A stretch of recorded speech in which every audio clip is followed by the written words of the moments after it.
Paano daw ba yung proseso pagdating sa invitation? Paano nga ba daw maghanap ng taong pipirma sa taong kukunin ninyo na manggagaling sa Pilipinas? Ang pasok lang sa proseso ng family petition, so family petition yung pinag-uusapan natin dito ang pasok lang ay yung pagpetisyon, pagkuha sa asawa at anak. Then kung nationalidad ka na, pwede mo rin kunin yung iyong magulang as long as na may kakayahan ka.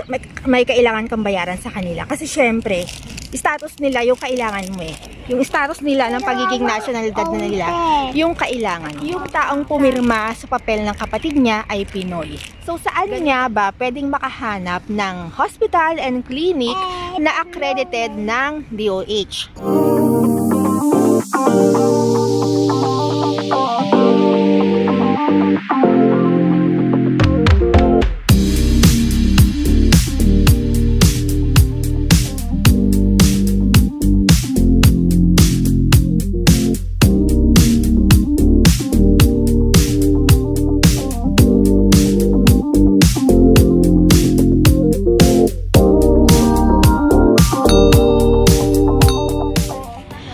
Okay, so good morning my love. So now, nandito ulit ako sa park.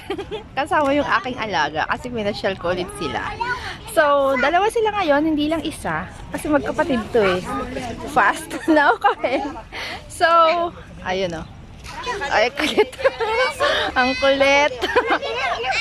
Okay, so now, sasagutin natin yung nagtanong na may nagtanong kasi sa aking page dito, may nag-message sa akin na paano daw ba yung proseso pagdating sa invitation kasi may yung nanay niya ay uuwi dito uuwi ng Pilipinas tapos babalik ng Espanya sa August and yung nanay niya yata ay senior citizen na so kailangan yata talaga ng kasama pabalik dito sa Madrid. So paano daw ba pagdating sa invitation? Okay, No, put that down. Go ahead. No. Kulit na alaga ko. So, paano daw ba pagdating sa invitation? So, lagi ko itong sinasabi. Pagdating sa invitation na ganyan, hindi ganun kadali. So, ang dapat na mamblema dyan, kasi gusto niya yatang sumama o kailangan na pag-usapan yata nila na kasama siya pabalik dito sa Spain. So, pagdating sa invitation na ganyan, ang dapat na mamblema ay yung taong nandito sa Spain. Let's say, meron kang kapatid na nandito. So, kailangan silang unang gumawa ng paraan para ma-invite ka. So, ikaw na nasa Pilipinas, antayin mo lang kung ano yung go signal nila sa iyo. So, ibig sabihin nun, kung ikaw yung nandyan sa Pilipinas, tapos ang pinoproblema mo ay kung paano ka may invite, tulad ng sinabi ko kanina, wala kang kailangang gawin. Hanggat walang go signal sa'yo, yung kamag-anak mo na nandito sa Spain. So, syempre kasi pag invitation, may letter of invitation yan. So, sila ang kailangan mauna na asikasuhin dito. So, tulad ng sinabi ko kanina, hindi siya ganun kadali. Kung balak mong sumabay sa nanay mo sa August, kung babalik na siya dito sa Spain, kailangan ngayon pa lang maasikaso na yung papel. Yung papel ng pag-invite sa'yo. So, hindi ko alam kung gaano katagal yun kasi baka may magtanong kung gaano katagal ba yung proseso ng invitation, hindi ko alam. So, kung ngayon kasi ay Marso, so hindi ko alam kung aabot siya ng August bago bumalik dito ng Spain yung nanay mo. Okay. So, next question. Sagutin naman natin yung nagtanong sa aking YouTube channel na kung paano nga ba daw maghanap ng taong pipirma sa taong kukunin ninyo na manggagaling sa Pilipinas. So, pagdating sa pagpirma na ganyan, so tulad ng sinabi ko sa mga nauna nating video, ang pasok lang sa proseso ng family petition, so family petition yung pinag-uusapan natin dito ang pasok lang ay yung pagpetisyon, pagkuha sa asawa at anak. Then, kung nationalidad ka na, pwede mo rin kunin yung iyong magulang as long as na may kakayahan ka. And then, so, sino nga ba yung pwede mong mahanap na pipirma sa papel ng taong kukunin mo na nasa Pilipinas? Depende yan. So, sa pagdating sa pagpirma, kailangan nationalidad sila na nandito o yung Spanish citizen. So, pag Spanish citizen, hindi lang yon nakadepende sa mga local na nandito. pwede ring Pinoy. Yes, pwede ring pumirma sa papel ng taong kukunin mo na nasa Pilipinas ang Pinoy basta nationalidad na sila or Spanish citizen na sila. Second na kailangan mong maintindihan, kailangan klaro yung pag-uusap ninyo kung Pinoy yung pipirma sa papel ng taong kukunin mo sa Pilipinas. Kasi pag ibig sabihin, we don't have galleta. Kulit talaga ako. Nangingin ng biscuit wala na kaming biscuit. Tortita. Tortita. You want more tortita? Okay. So, wait lang. Amarillo? Okay.